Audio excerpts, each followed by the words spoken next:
The Red Death had long devastated the country. No pestilence had ever been so fatal or so hideous. Blood was its avatar, and its seal, the madness and the horror of blood. There were sharp pains and sudden dizziness, and then profuse bleeding at the pores with dissolution. The scarlet stains upon the body, and especially upon the face of the victim, were the pest ban which shut him out from the aid and from the sympathy of his fellow men. And the whole seizure, progress, and termination of the disease were incidents of half an hour. But Prince Prospero was happy and dauntless and sagacious. When his dominions were half depopulated, he summoned to his presence 1,000 hale and light-hearted friends from among the knights and dames of his court, and with these retired to the deep seclusion of one of his crenellated abbeys. This was an extensive and magnificent structure, the creation of the prince's own eccentric yet august taste. A strong and lofty wall girdled it in. This wall had gates of iron. The courtiers, having entered, brought furnaces and massy hammers and welded the bolts. They resolved to leave means neither of ingress nor egress to the sudden impulses of despair or of frenzy from within. The abbey was amply provisioned. With such precautions, the courtiers bid defiance to contagion. The external world could take care of itself. In the meantime, it was folly to grieve or to think. The prince had provided all the appliances of pleasure. There were buffoons, there were improviserati, there were ballet dancers, there were musicians, there was beauty, and there was wine. All these and security were within. Without was the Red Death. It was toward the close of the 5th or 6th month of his seclusion that the Prince Prospero entertained his 1,000 friends at a masked ball of the most unusual magnificence. It was a voluptuous scene, that masquerade, but first let me tell you of the room in which it was held. There were 7, an imperial suite. In many palaces, however, such suites form a long and straight vista, while folding doors slide back nearly to the walls on either hand, so that the view of the whole extent is scarcely impeded. Here the case was very different, as might have been expected from the Duke's love of the bizarre. The apartments were so irregularly disposed that the vision embraced but little more than one at a time. There was a sharp turn at the right and the left. In the middle of each wall, a tall and narrow Gothic window looked out upon a closed corridor which pursued the windings of the suite. These windows were of stained glass, whose color varied in accordance with the prevailing hue of the decorations of the chamber into which it opened. That at the eastern extremity was hung, for example, in blue, and vividly blue were its windows. The second chamber was purple in its ornaments and tapestries, and here the panes were purple. The third was green throughout, and so were the casements. The fourth was furnished and lighted with orange, the 5th with white, and the 6th with violet. The 7th apartment was closely shrouded in black velvet tapestries that hung all over the ceiling and down the walls, falling in heavy folds upon a carpet of the same material and hue. But in this chamber only, the color of the windows failed to correspond with the decorations. The panes were scarlet, a deep blood color.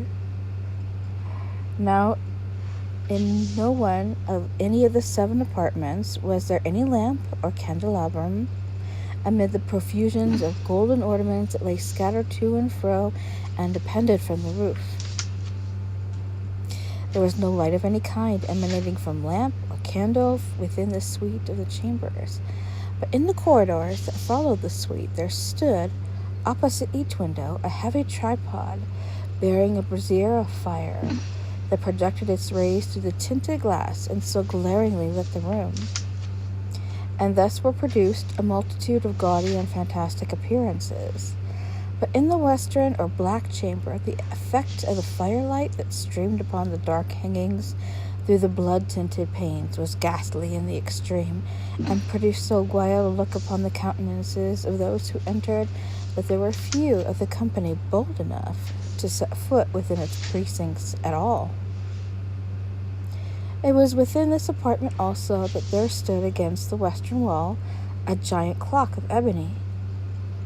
Its pendulum swung to and fro with a dull, heavy, monotonous clang, and when the minute hand made the circuit of the face and the hour was to be stricken, there came from the brazen lungs of the clock a sound which was clear and loud and deep and exceedingly musical, but of so peculiar a note and emphasis that each lapse of an hour the musicians of the orchestra were constrained to pause momentarily in their performance to hearken to the sound, and thus the waltzers perforce ceased their evolutions, and there was a brief disconcert of the whole gay company. And while the chimes of the clock yet rang, it was observed that the giddiest grew pale, and the more aged and sedate passed their hands over their brows as if in confused reverie or meditation. But when the echoes had fully ceased, a light laughter at once pervaded the assembly. The musicians looked at each other and smiled as if to their own nervousness and folly, and made whispering vows, each to each other, that the next chiming of the clock should produce in them no similar emotion. And then, after the lapse of 60 minutes, which embraced 3,600 seconds of time that flies, there came yet another chiming of the clock, and then with the same disconcert and tremulousness and meditation as before. But in spite of these things, it was a gay and magnificent revel. The tastes of the Duke were peculiar. He had a fine eye for color and effects. He disregarded the decora of mere fashion. His plans were bold and fiery, and his conceptions glowed with barbaric luster. There are some who would have thought him mad. His followers felt that he was not. It was necessary to hear him, to see him, to touch him, to be sure he was not. He had directed in great part the movable embellishments of the 7 chambers upon occasion of this great fêtes, and it was his own guiding taste which had given him character to the masqueraders. Be sure they were grotesque. There were much glare and glitter and piquancy and phantasm, much of what has been seen in Hernati. There were arabesque figures with unsuited limbs and appointments. There were delirious fancies such as the madman fashions.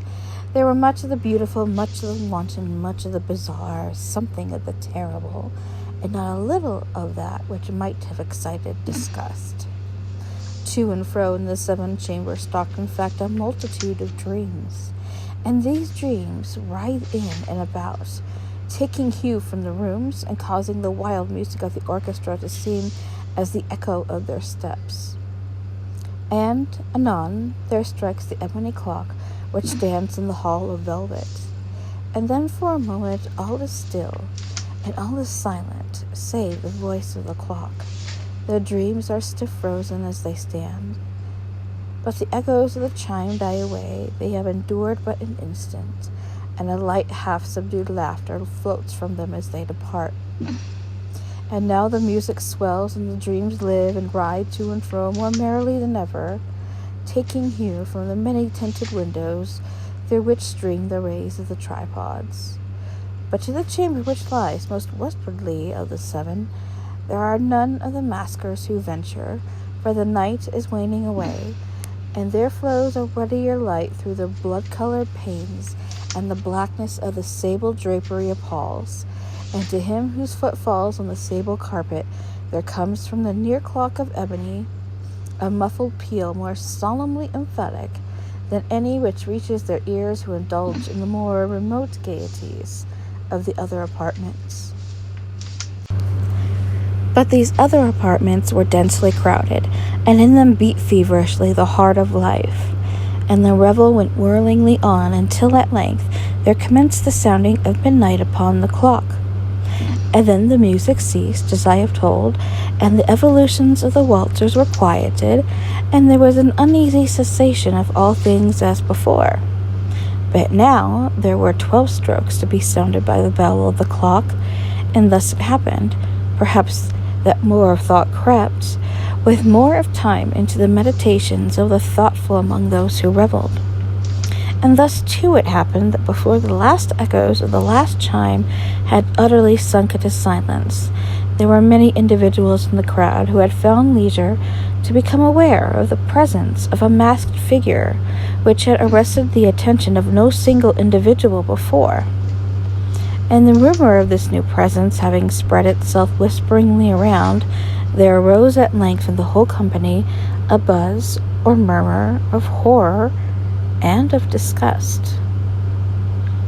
In an assembly of phantasms such as I have painted, it may well be supposed that no ordinary appearance could have excited such sensation.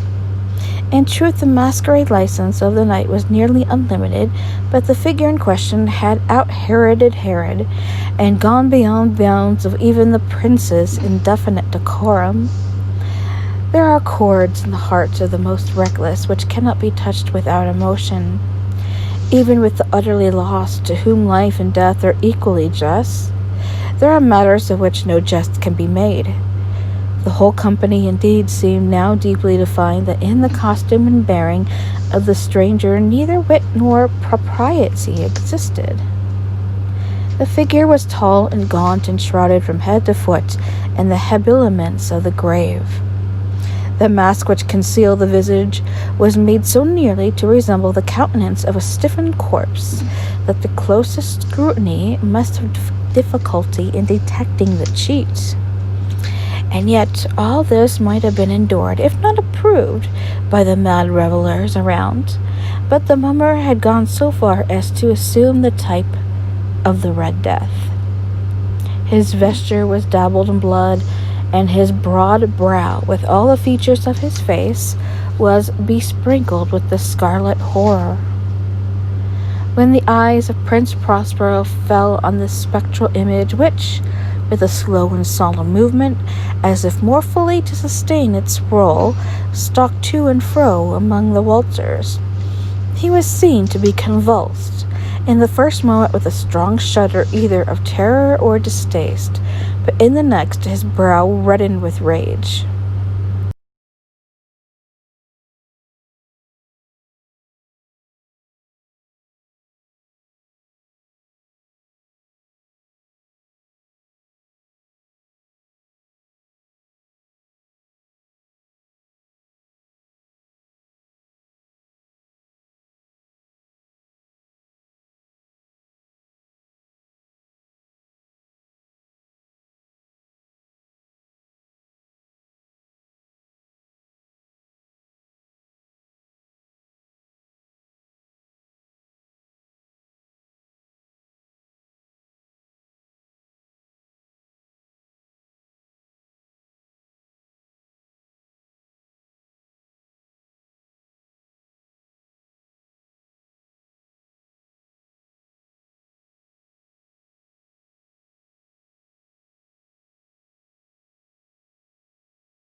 "Who dares," he demanded hoarsely of the courtiers who stood near him, "who dares insult us with this blasphemous mockery?